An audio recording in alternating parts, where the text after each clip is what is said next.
Ladies and gentlemen, dear members of the EU Parliament, Dame i gospodo, članovi Europskog parlamenta i cijele Europe, političari, profesori, stručnjaci, poduzetnici i poslovni ljudi i gosti iz cijele Europe i svijeta. Želim svima toplu dobrodošlicu u Hrvatsku Dubrovnik. Dubrovnik vam je već pružio lijepu i ugodnu dobrodošlicu. Drago mi je da vidim Dubrovnik ne samo kao turist, nego kao i centar za obitelj kroz ovih par dana. Ja se zovem Marin Perić i danas ću biti vaš voditelj. Sljedećih par dana vidjet ćemo hoće li biti uspješno. U ime organizatora Europske konzervativne stranke Ladislava Ilčića želim vam zahvaliti što ste došli i što prepoznajete ovu temu obitelji kao bitnu, kao ključnu za sadašnjost i budućnost europskog društva. Nadam se da ste imali ugodan put i da ste spremni raditi i dati vaš doprinos našoj raspravi. U ovih nekoliko dana debatirati ćemo različite politike vezane za društvo i obitelj, pronaći rješenja i osnažiti našu zajedničku volju da osnažimo društvo i obitelj. Zašto Dubrovnik?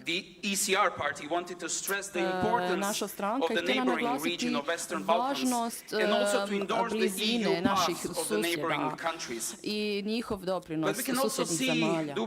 Također možemo vidjeti Dubrovnik kao dobru sliku, dobar imidž ove institucije obitelji. Dubrovnik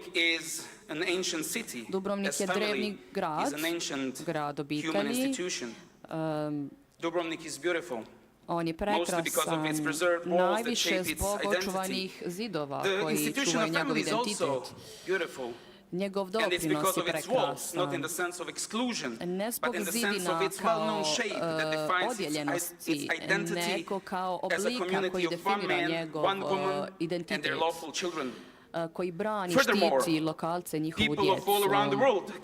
Ljudi cijelog svijeta dolaze u Dubrovnik i u oduševljenju su i strahopoštovanju prema ovom gradu, kao i prema instituciji obitelji. Ljudi su oduševljeni doći, jer Dubrovnik je otvoren prema svima, kao i prema obiteljima. Dubrovnik također ima i kule i zidine koje čuvaju ga od neprijatelja koji ga žele uništiti kao iz prošlosti. Oni su tu da štite svih i obitelji. Hvala vam ponovno na tome. Sada vas sve pozivam da poslušate najavu za danas i da čujete duh ovog kongresa. Pa poslušajmo skupa.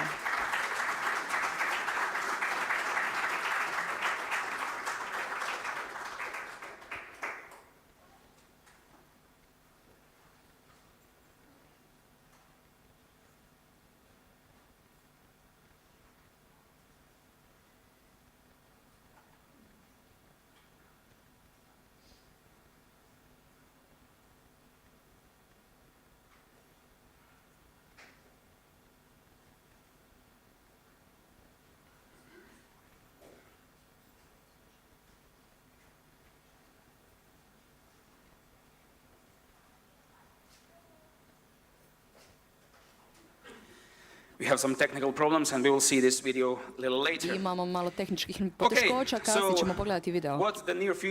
Da vidimo što nam donosi bliska budućnost. Donosi nam našeg domaćina Ladislava Ilčića, on će ovdje preuzeti da službeno otvori ovaj Evropski kongres obitelji. Pozivam ga da dođe na podij. On je član Evropskog parlamenta i grupe EKR, bori se za ovaj cilj, za instituciju obitelji.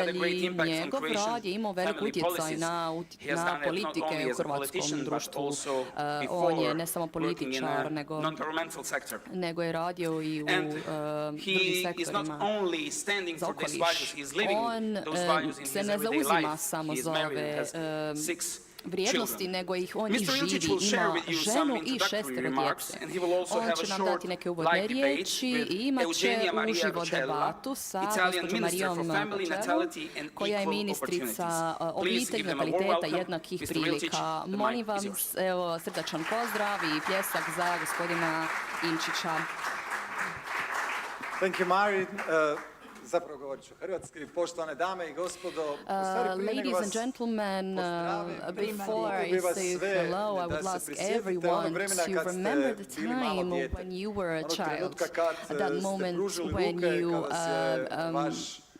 otac ili vaša majka za grlo. open your hands Ili ako to vam je to your teško, family, your father or your mother pogotovo to za hug vas them. koji imate tu sreću i koji ste imali mogućnost For all of you imati to svoje have that vlastito luck, dijete. that happiness to Pokušajte se have your prisjetiti tog own, your trenutka child of your own. Try to kad je remember vaše that dijete moment imalo when recimo your godinu dana child ili 2 godine. was 1 year I old. kako vas je zagrlilo.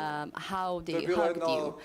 potpuno That predanje, was a potpuno povjerenje, complete potpuna devotion predanost. and trust. Čak bih rekao i potpuno ovisnost o I vama. would say a complete Ono je potpuno vas trebalo, depending vi on ste ga you. hranili, brinuli ste za You njegovo i fed njezino them, zdravlje. you took care of them Prenosili for ste their mu health životne and vrijednosti, well-being. You prenosili ste mu transmit all sve što je važno, the važno u values and I to everything je that is zahtijevalo important in određeni life. trud od vas. That required a lot of Ono je trebalo tu ljubav hard work from i vi ste you. mu davali They tu ljubav needed the u love and you potpunosti. gave them bili ste sretni completely. i And you were ispunjeni happy zbog and toga. fulfilled because of I that. upravo zbog toga je And obitelj that is važna. exactly why Zato jer family is so iziskuje od important, nas because i traži it od nas requires da from živimo us za drugoga, to live što je for temelj svakog another, društva. which is the basis for every Ako živimo za society. sebe If we live i only samo for za svoju ourselves sebičnost, and for our sve ide selfishness, nekako then u everything pogrešnom smjeru i goes in društvo the se wrong gasi. direction and the I society zato shuts je down. obitelj toliko That's why važna za family svakog od is nas, so important for ali every one zbog of toga us. je i obitelj And važna That's why za društvo. it is fundamental for Primjerice, society. ne znam, kad For govorimo example, o when we talk about edukaciji, tko može education, doprinijeti edukaciji who više can od obitelji, give više od more roditelja? to Prisjetite se education samo, than parents? to je možda i najbolje vidljivo iz primjera It kad is imamo best recimo visible from this disfunkcionalnu example when we obitelj, have a dijete iz disfunkcionalne dysfunctional obitelji, family koliko and ono a child zaista from that teže family, postiže odgojne how i hard it is for that obrazovne child to rezultate. achieve Ili academic tko može više goals. doprinijeti gospodarstvu And od who obitelji can i give roditelja more koji to odgoje economy vrijedno than dijete, parents koje nije who razmaženo, koje je vrijedno, koje želi raditi, koje give želi all to raditi, the stvarati upbringing nešto to a prvo za child ljude who oko will sebe, be a onda i hardworking, za who will društvo šire. Tko help može the više society doprinijeti recimo and work energetskoj hard. tranziciji od Who roditelja, can help koji su contribute intrinzično i to to jako zainteresirani the da svoje European obitelji transition, stvore jedan topao, ugodan dom. than I parents naravno da who imaju create režije a koje warm environment koje in mogu pokriti. family, so these Znači children oni će can biti jako be zainteresirani raised to tražiti be good pametnija, citizens. energetski učinkovitija They will be smart rješenja. enough to Ko ask može for više more doprinijeti efficient ekologiji od obitelji i roditelja koji energents. žele da njihova djeca, njihovi unuci So not i other than sutra mogu parents are gledati ovakvu krasnu responsible prirodu, ovo krasno that. more. Ko može više doprinijeti who can demografiji contribute more to od roditelja demography than parents again, koji zbog svoje ljubavi koja kreće od because of muškarca their i žene, own te love potpuno predane from, ljubavi između between a muškarca i man žene and a koje se onda woman, it prenose goes na from djece, there, that na love, djecu i koja it is želi da transmitted to ta ljubav children. ima ploda. I zbog They te svoje want their ljubavi love to žele imati be djecu. fruitful and they I zato want to nije have bez veze children. činjenica, nije So bez it's razloga not for činjenica no reason the da ljudi fact koji žive u braku i obitelji that imaju prosječno više people djece od who onih koji live in nemaju. marriage have To su sve an velike average more prednosti children koje than those obitelj who donosi do za not live društvo. in marriage. Da ne govorimo And more o children bring obiteljskim to more poljoprivrednim gospodarstvima, da ne in govorimo uopće o svakom roditelju koji kad želi For financijski every zbrinuti parent who svoje wants dijete, to financially treba više raditi, treba zarađivati. Zato da bi prehranio dijete. contribute to I on je their efikasniji, children, on to želi feed puno them, raditi. to To je give them snažna everything. motivacija The koju društvo children ne are može grateful ignorirati. and want to work hard To su and sve give razlozi back. zašto je obitelj, Those are the zašto je obitelj važna reasons za društvo. why I families are naravno odmah da important kažem, to society. nijedna obitelj nije savršena. No Nema family is ideala. perfect. There Svi is smo mi no 100 puta ideal pali, one. All of svi us 100 puta u made nečem nismo mistakes. uspjeli. We failed in some Sramili smo se samo na categories. sebe. We were ashamed of No ourselves. ta činjenica But da that ideal fact nije that moguće an postići ideal is not ne znači possible da to tom achieve, that idealu doesn't ne trebamo mean that we stremiti. shouldn't strive I to je towards that ključna ideal. stvar. And that Želimo is li key. mi društvo koje će stremiti, koje ima jednu viziju obitelji, viziju društva temeljenu na obitelji. Hoćemo li mi stremiti takvom društvu, bez obzira na sve naše padove? Svaki se od nas nalazi na svoj način, ponovno u nečemu uspijeva, ponovno u nečemu ne uspijeva. Ali pitanje je ključno, imamo li mi ideal prema kojem stremimo, imamo li viziju društva i kakva je ta vizija društva? Je li to vizija društva koja je temeljena na obitelji? Nažalost, taj društveni koncept koji je povijesno potvrđen i danas snažno napadnut, a zajedno s njim i ove opće ljudske vrijednosti od ljubavi, o svemu čemu sam govorio, i od istine koja je također napadnuta. Obitelj je u stvari proglašena nečim dosadnim, nečim zastarjelim.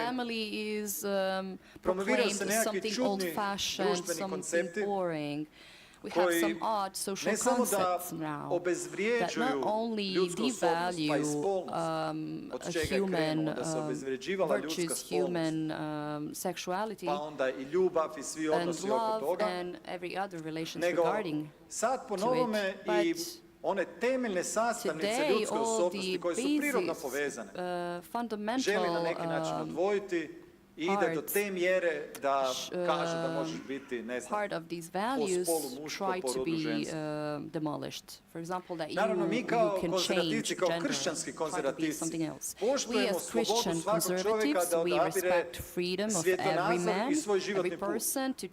Dakle, ako ti je Bog dao tu slobodnu volju, ja ti je sigurno neću oduzeti.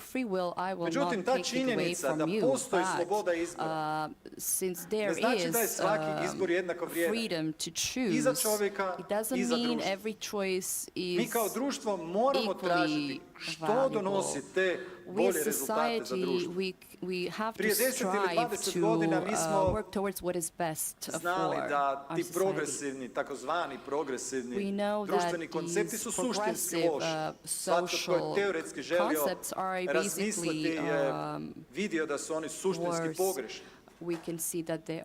Međutim, danas, 10-20 godina nakon toga, šira društvena slika, veći broj ljudi vidi grozne rezultate tih socijalnih eksperimenata, tih društvenih koncepata. Znači, te posljedice su vidljive od osobnog plana, koji se vidi u onom psihološkom dijelu, gdje imamo više depresije, anksioznosti, besciljnosti, manjak sreće, manjak ispunjenosti. Do onog tjelesnog osobnog plana spomenuo sam velik broj mladih ljudi koji danas, bilo hormonalnim, bilo kirurškim putem, de facto uništava svoju sposobnost da jednog dana bude biološkim roditeljem, nadajući se stremeći takozvanoj promjeni spola, ali u stvari uništavajući svoju biološku sposobnost da jednog dana budu roditelj, što je vrlo često irreverzibilno.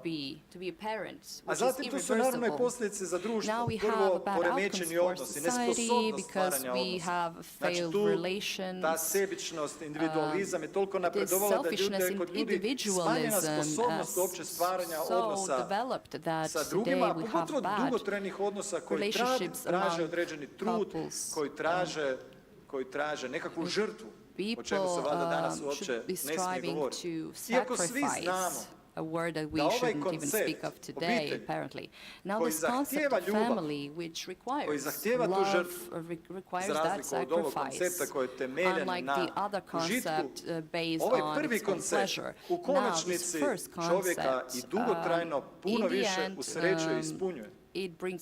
No danas su, kao što sam rekao, snažno propagirani ovi drugi društveni koncepti. Osim toga, moram spomenuti kao društvenu posljedicu demografski deficit, koji onda sa sobom nosi pojačane migracije, a koje pak sa sobom nose velike sigurnosne, kulturološke i socijalne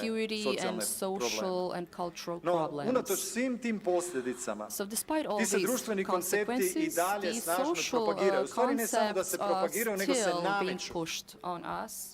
Dok mi dajemo slobodu drugima da budu onakvi kakvi žele, oni nama žele tu slobodu uzeti. Kroz medije nas bombardiraju, a pogotovo našu djecu. Kažem našu djecu, ne njihovu, jer oni će propagirati pobačaj, oni će propagirati to da uništavaš svoju biološku sposobnost da budeš roditelj, različite individualističke načine života bez djece, a onda će našoj djeci pokušavati nametati svoju ideologiju. Našoj djeci. Zar mislite da ćemo mi kao roditelji njima dati da oni nama, našoj djeci nameću svoju ideologiju? E pa neće. Tu su prešli crvenu liniju. I zato jest sve veći broj roditelja i ljudi koji su se spremni boriti u stvari za slobodu. Za slobodu da imamo pravo i slobodu živjeti u skladu sa svojim vrijednostima, da ne proglašavaju svaki naš pristup neznanstvenim, diskriminatornim i tako dalje. Znači, mi se borimo za slobodu i za slobodu svoje djece. No, bez obzira na tu agresivnost njihovu, a možda upravo i radi nje, je povećan broj ljudi koji se spremno boriti za te temeljne vrednote. U Europi je povećan broj i tih takozvanih konzervativnih, kako god da se mi nazvali, kršćansko-konzervativnih snaga. I ja vjerujem da ćemo mi zaista u konačnici pobijediti. Da, mi ćemo pobijediti. I to ne radi naše snage ili naše pameti, nego jednostavno zato što ideje koje mi zastupamo su ispravne, su istinite, dobre su za društvo, zato ćemo mi pobijediti. I to je ono što želim da se odasla s ove konferencije. Jedan optimizam, da mi zastupamo univerzalne vrijednosti. Ja vjerujem da će u buduće biti sve više političara koji će zastupati ove obiteljske vrijednosti, zato što će im to jednostavno biti oportuno, to će im biti politički korisno. I drago mi radi to. Međutim, meni je ono još puno više drago što ste vi ovdje.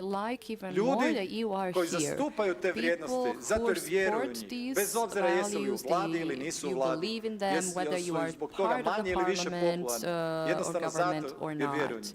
I zato danas srdečno pozdravljam među nama članove Europskog parlamenta, sve moje kolege koji su danas ovdje s nama, zatim zastupnike iz Britanskog parlamenta, Španjolskog, Talijanskog, Bosansko-Hercegovačkog, Hrvatskog parlamenta, predstavnike vlada iz Slovačke, Italije, Poljske. Pozdravljam predstavnike političkih stranaka iz Sjedinjenih država, Rumunjske, Latvije, iz mnogih drugih europskih zemalja. Pozdravljam gospodina Đivu Brčića, predstavnika ovog prekrasnog grada Dubrovnika.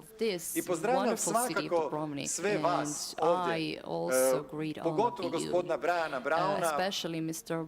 Brown, ne znam. Oh, he's there. Real Christian, you know, always in the back. Back row. Please, Brian, come to the first row. You fulfilled your Christian role to sit in the back. Ispunjate vašu kršćansku ulogu. Pozivam vas da dođete ovdje i rečete prvu riječi. Gospodin Brown je predsjednik Europske udruge za obitelji. Imate sve jezike. Prevođeni su u kabinama, možete koristiti slušalice kad želite. Hvala gospodine Brown što ste pomogli da organiziramo ovaj događaj. Reći ću nešto o nevladinim organizacijama kasnije, sad malo kasnimo, kako se uvijek to događa u kongresima. Želim otvoriti ovu konferenciju, zahvaliti svima što ste došli. Hvala.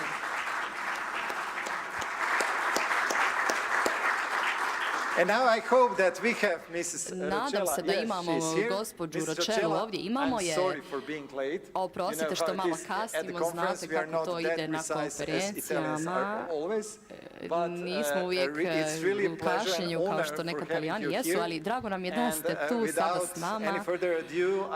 Bez odugovlačenja htio bih komentirati ovo. Vi ste, i vi imate demografski pad. Vi ćete govoriti o problemu s obiteljima. Govorit ćemo o kulturi i ekonomiji, ali znamo kod obitelji ima puno više djece koja su rođena unutar obitelji, unutar braka. Kako bi komentirali ovu situaciju u Europi? Što mislite što će se dogoditi uskoro u budućnosti?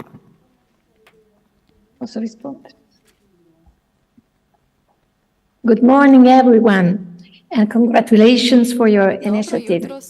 Thank you for having me, and more importantly, for your daily work. Sorry for not being in the beautiful Dubrovnik, but I'm very glad to be with you. I'll answer to your question, firstly, telling you a story happened to me a few days ago. During a visit to a training school, talking about family and demographic trends, I said something that sounds to me quite simple, namely that to give birth to a child, you need a man and a woman. Within a few minutes, the video of my speech was online, published on the homepage of the main opposition newspaper.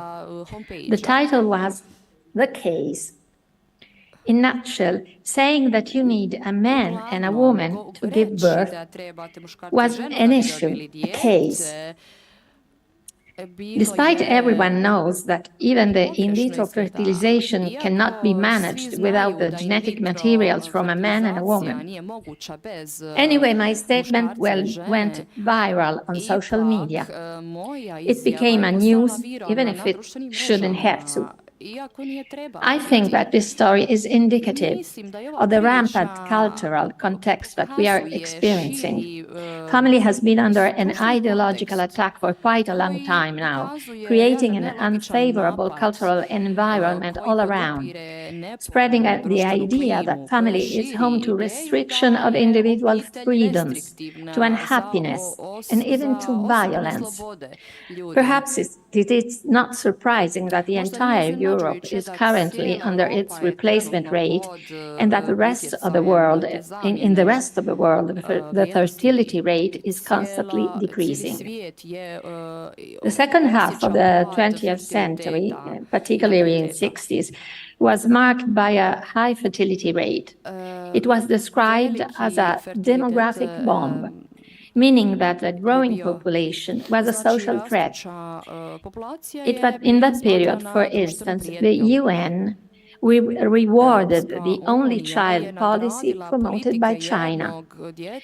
The fall in the birth rate was deemed as a desirable objective, and in some parts of the world, the methods to achieve it were even brutal.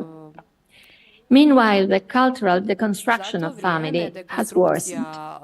Today, who dares praising family is accused of being an obscurantist, keen to attack people's freedom, nothing more distant from the reality.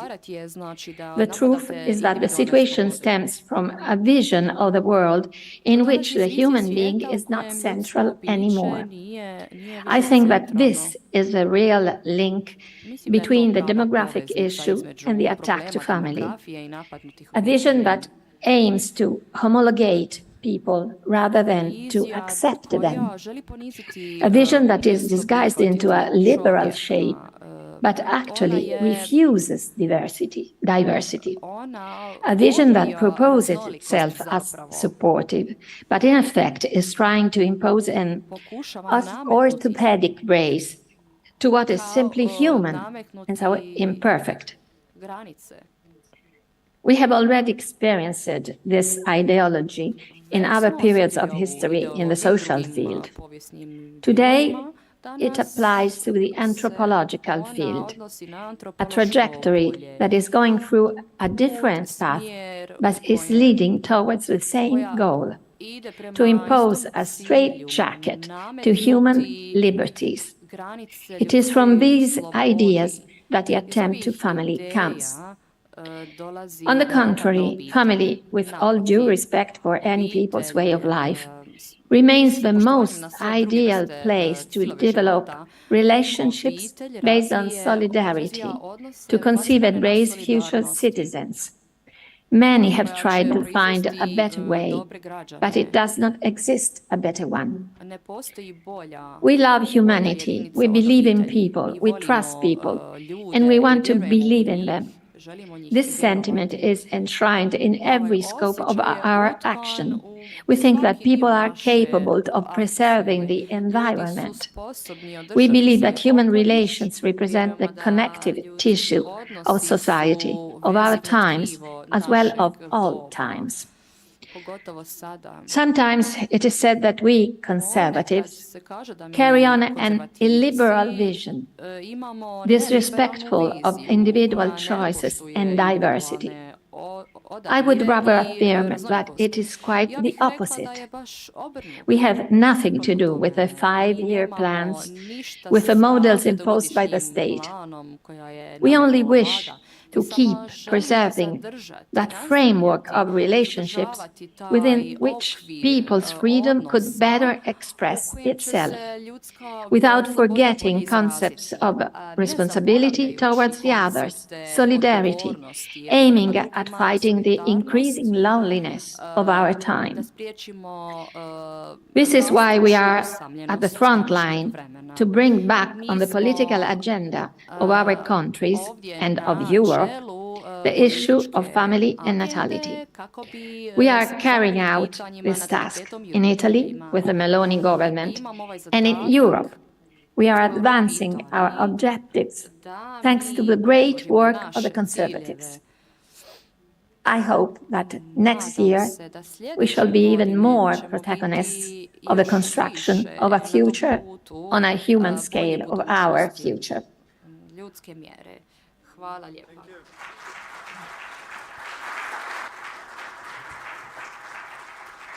Thank you, Mrs. Socella. We now have conservative government, Christian conservative government. I hope that we have still the connection because we need Mr. Njihovu prисутnost. Nadam se da još uvijek imamo uspostavljenu vezu. Can she hear me? Da li me ona može čuti? Okay. Okay. So you're the minister in the government znači, vi ste ministrica u vladi and you're the minister of family, natality and equal opportunities. So can you tell us something more specific about measures, what you concretely do concerning this? Also, I'm very interested, I know that you as a young posebice što znamo da ste bili kao mladi novinarka i da se zalažete kao političarka za takva pitanja i da želite pružiti jednake mogućnosti svima i recite što je to važno da žene imaju iste mogućnosti iste prilike kao i muškarci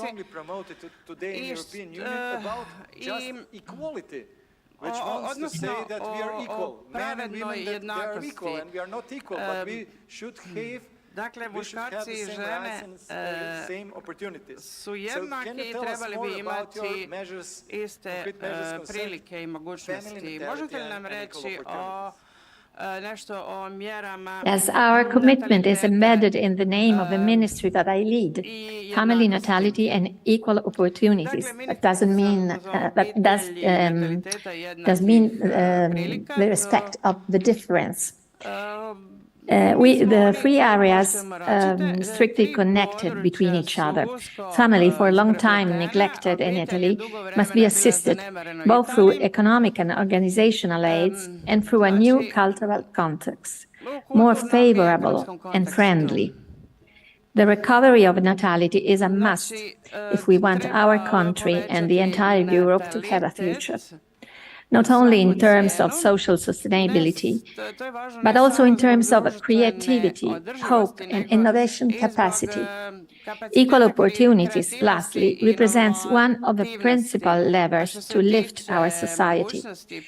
In fact, one of the main issues of the Italian demographic trend is that the labor market does not consider women's, and in particular mothers' needs.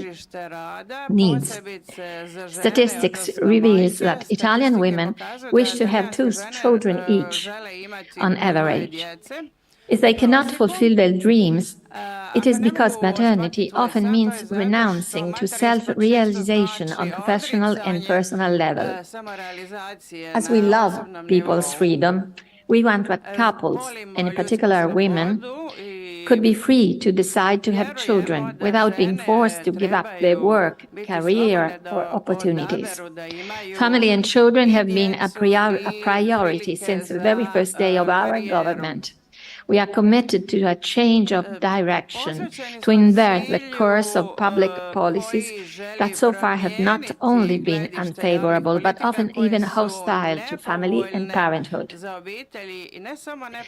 We have been in charge for less than 1 year, and despite the energy crisis, we have passed in our first budget law funds for €1.5 billion for families. We have increased the dependent child allowance and the parental leaves. We have extended the benefits for working parents. We have provided subsidized mortgages for the first home purchase for young people and incentives for companies hiring women and young workers. We have increased also funds for children's summer camps. We have provided economic help to families in poverty, especially for children, replacing welfare measures that were deterring work. Generally speaking, we have considered family and children as a new legislative and policy mainstream, from taxes to incentives for businesses to social support measures against poverty. We are also advancing important projects to promote work-life balance in welfare and business, as well as maternity support initiatives. We are already hard at work on the next budget, which will include further measures in favor of families. The goal, as mentioned earlier, is to provide Italian families with material support, but also to foster a new cultural approach. We want people who build a family and bring a child into the world to be aware that they are contributing to the future of society. Our government has acted in this direction from the very beginning of its mandate, but we are determined to make a difference in a long period. We intend to leave a mark, even in our common European home. So thank you once again and good luck with your conference. Thank you.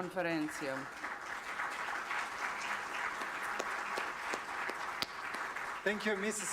Rocella, for everything what you do. I would really underline what you said, that financial measures are important, but also cultural changes are needed to have a switch in our trends. So thank you really for being with us, and we wish you everything good. And just one thing I would add, before Italian elections, political, all important European medias frightened mediji, važni mediji, su zastrašivali Europu sa Melonijevom vladom, da li će njena vlada biti zastrašujuća. Međutim, ali to je najpopularnija premijerka u Italiji. A big party, it was not so strong party. Ta stranka kojoj premijer pripada nije bio jak, međutim,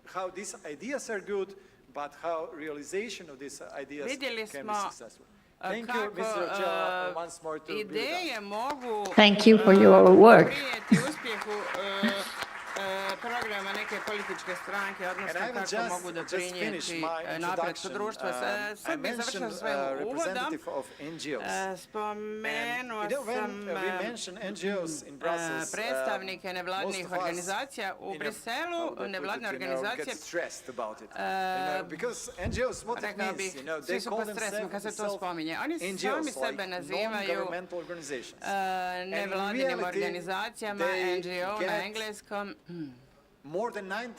Zapravo 90% budžeta ipak dobijaju od vlade, a nazivaju se nevladinim organizacijama. Pa kako to? To je prvo što želim istaknuti. Drugo, nazivaju sebe civilnim društvima. Većina tih udruga, nevladinih udruga, mi se u vladama sastajemo sa predstavnicima nevladinih organizacija, većina njih ima 5, 7, 10 članova. Kako je to onda civilno društvo? Dakle, oni su predstavnici tih 7 ljudi i na kraju sebe nazivaju ključnim kriterijem za demokratsko društvo i njihov utjecaj je neproporcionalno puno jači nego što zaslužuju. I to nema nikakve veze sa demokracijom, niti ima veze sa civilnim društvom i zasigurno to nisu nevladine organizacije. Ali ovdje imamo prave predstavnike tog sektora. To je nevladin, sektor nevladinih organizacija je važan jer imamo aktivne ljude. Trebaju postojati načine na koji ćemo oblikovati naše ideje u društvu i zato sam sretan što ovdje imamo važne predstavnike nevladinih organizacija, različitih nevladinih organizacija. Tijekom panela oni će biti prisutni, oni će biti dionici. Znači, taj sektor nevladinih organizacija vrlo je važan. Želim pozdraviti poslovne ljude, poduzetnike. Sa vašim novcima vi podržavate financiranje svih nas.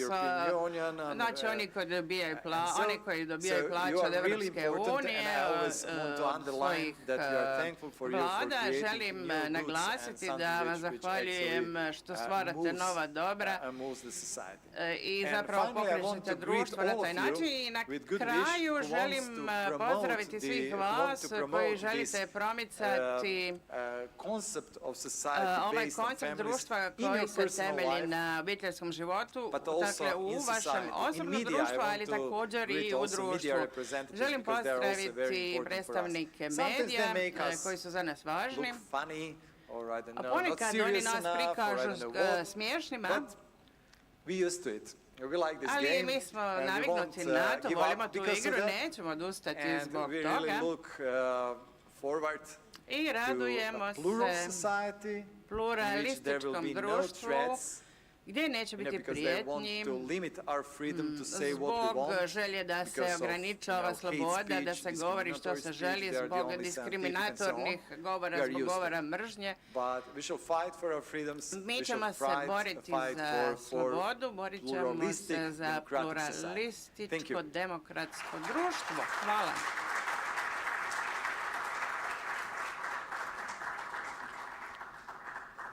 Thanks again to Mrs. Eugenia Maria Rochella. Thanks again to Mr. Ladislav Ilčić. I already see more smiles on people's faces, so your optimism and